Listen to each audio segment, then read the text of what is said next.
now we've got it jacked up where it's sitting kind of like a truck again. You see over here, I done removed the grill out of it and started getting some of these plastic bits. This guy down here,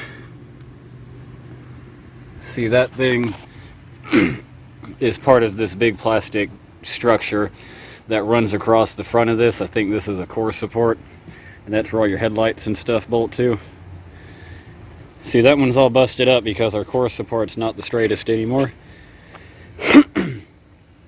So we're going to tear all this stuff down, get the fender off. That'll probably be fun. I bet there'll be some cutting involved in getting the fender off. The next thing I'm going to do is pull this bumper, and we're going to get everything stripped down and get closer to being ready to get a bunch of stuff loose from this core support deal. And I'm going to try to pull on it here and down there with the come along and stuff, and see if we can't pull it back straight.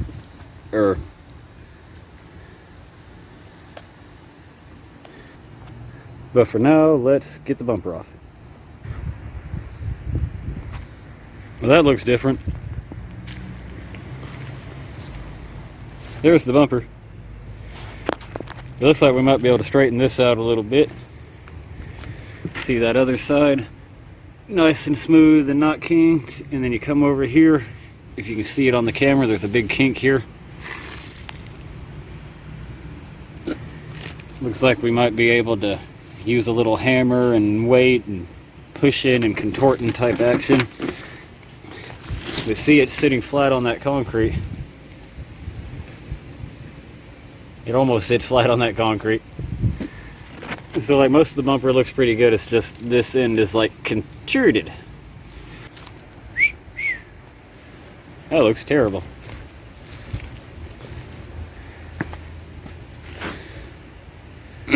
But I want to get that out next, and then pull this little piece of trim metal down there out. This thing's pretty kinked up over here, but wouldn't it be cool if I could get that to be straightened out enough to put it back on? The kinky spot would just be so much character.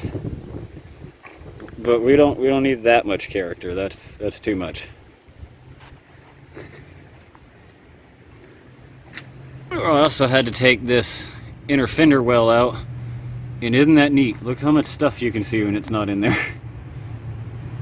See all my pretty blue paints and stuff, and all my hanging bits that were mounted to the fender well, inner fender well. That thing's right over here under the truck. It was pretty smushed up, but I was able to unbolt it everywhere, and then it popped right out, and then I could just step in it in a few places, and then it popped right back to the old shape mostly, besides that little blemish on there. And while I was getting it loose, I thought since it was still half mounted to the truck, I might as well try to like see if I could straighten it out, and I think that looks pretty good. I'm pretty sure we are going to use that again. Now it just has this little character dent instead of being a big old mangle like it was before. I just thought that was spiffy. I don't think I'm going to be replacing that. That looks pretty good. So now I'll get back on over to the other. I got my headlight surround thing out of here now. All I had to do to get it out was these two screws on the top. And then right here, there's a bolt and a bolt from the big like turn signal guy. And then there's two more Phillips head screws that go up into the turn signal, but you don't need to remove those. You got to go in here from the inside. I had to remove my battery and then the battery tray, and then you can get to both of those, whatever they were, like a 7/16 inch nut. And after I pulled that out, the whole chrome deal, the two little corner guys that I didn't even realize had bulbs, yeah, those have been blown for years. And the bottom turn signal thing, it all like comes out together, and then you can take these two clips loose on the headlight guy, and it comes right out after you pull the headlight out of it. So next here, I'm going to go ahead and finish removing these last two screws here, or whatever, bolts.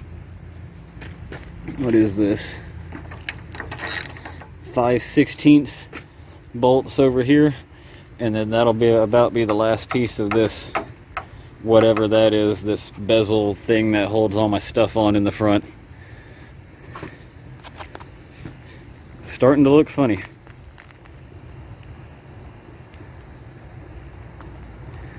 After that, I'll have the whole front will be prepped, and I don't need to tear apart any further there.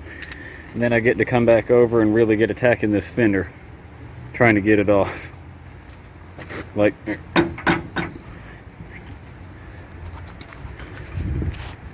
but for right now, after I take that little bit out there, I'm just going to close it up for the day. This is actually still the day after I crashed it. That was just yesterday. I just went to work today, and it wasn't a very long day, so I went ahead and got started.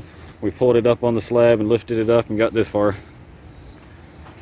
So when I come back out tomorrow, I'll make sure to bring my other cameras with me so we can get a little time-lapse action. But when I come back out tomorrow, I'll be all over getting this fender loose from where it's mounted and getting all the stuff and things loose that are bolted to the fender, which isn't too much.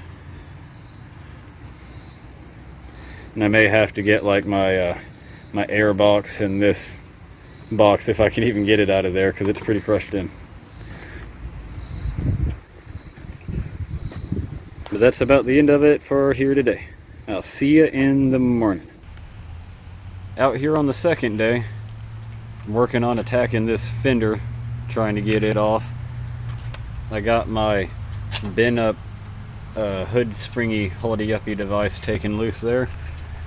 That's why we got a 2x4 helping the other holdy-uppy hood springy device.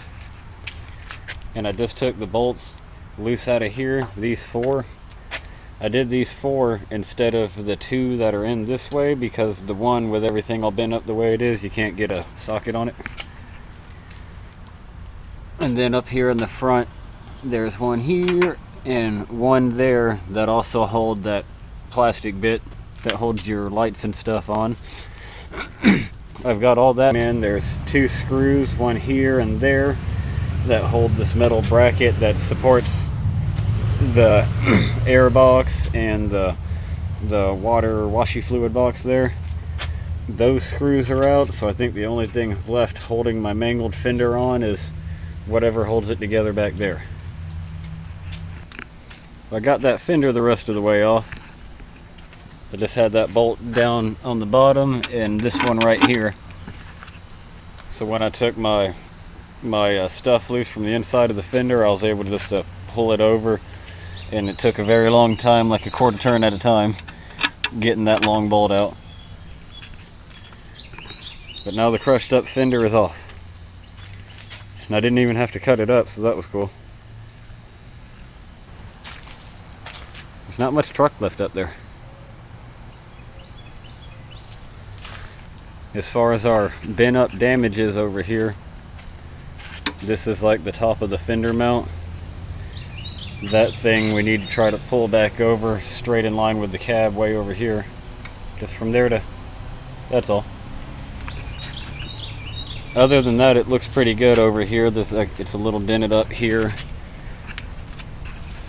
When that tire came loose and like folded over under, hi Muffin, and folded over under the truck, you can see the rubber rubby marks right here on the frame, and it like punched a bit of a dent into the floor pan, and especially like right here, see my dent? Big tire dent. But other than those like few dents there and folding this back over, the front of the cab looks pretty good.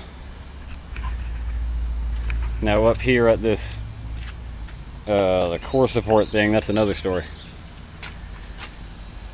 See, if you look straight across here, you can't tell because that board's in the way. This part should be like up that way, and then that other part should really not be back here. So I think I'm going to try poking something in the end of this as far as it'll go, and using lots of leverage and seeing if we can get all this core support deal folded back out straightish. Straight enough that a new fender might like bolt back up to it, because right now not so good. come over here to this side, you see this is how this thing's supposed to look. Minus the big dent here where it like starts to bend that way. So like this section of the core support is straight and all the rest of it takes off that way really fast.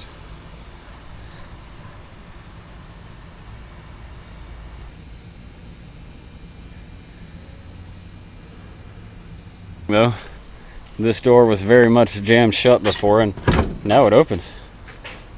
Falls down pretty far when you open it, but hey, look. I can see the reason it falls down.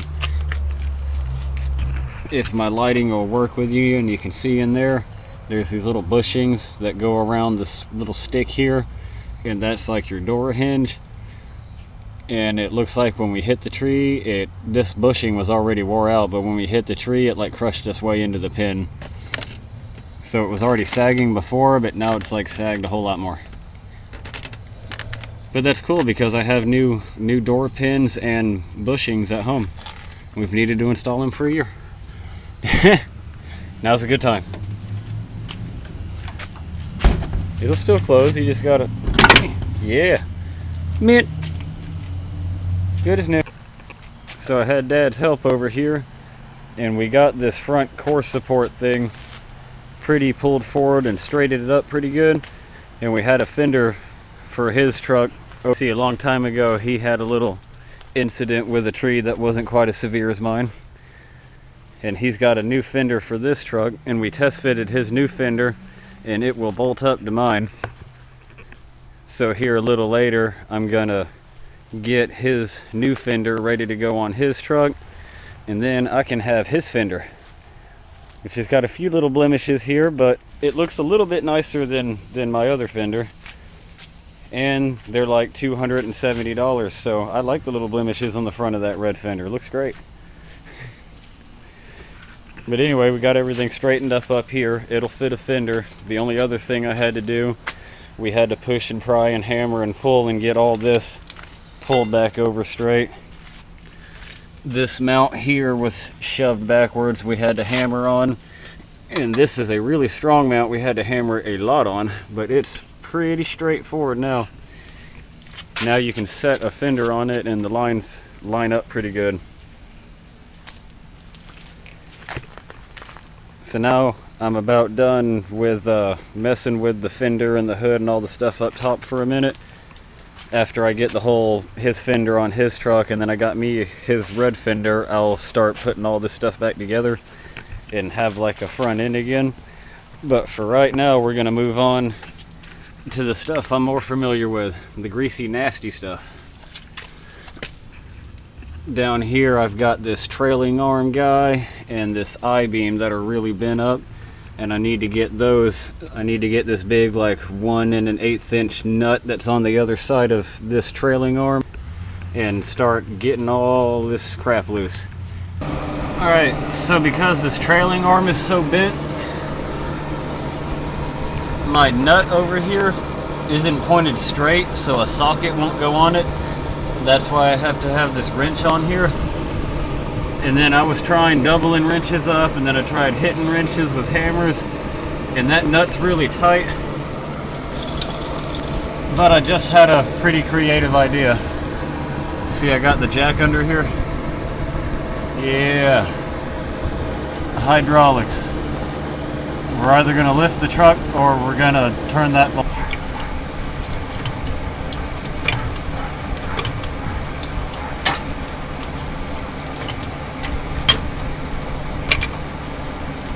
Oh my God, that is so smart. Holy, look at the geniuses coming out of me today.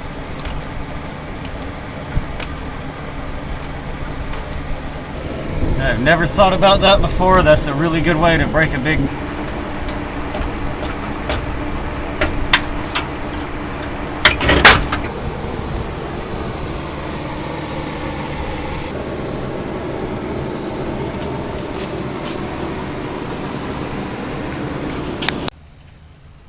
Are you excited?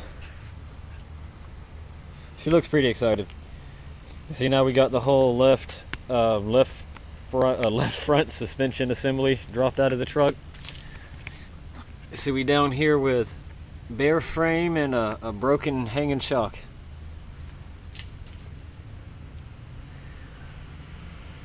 See the I-beams out.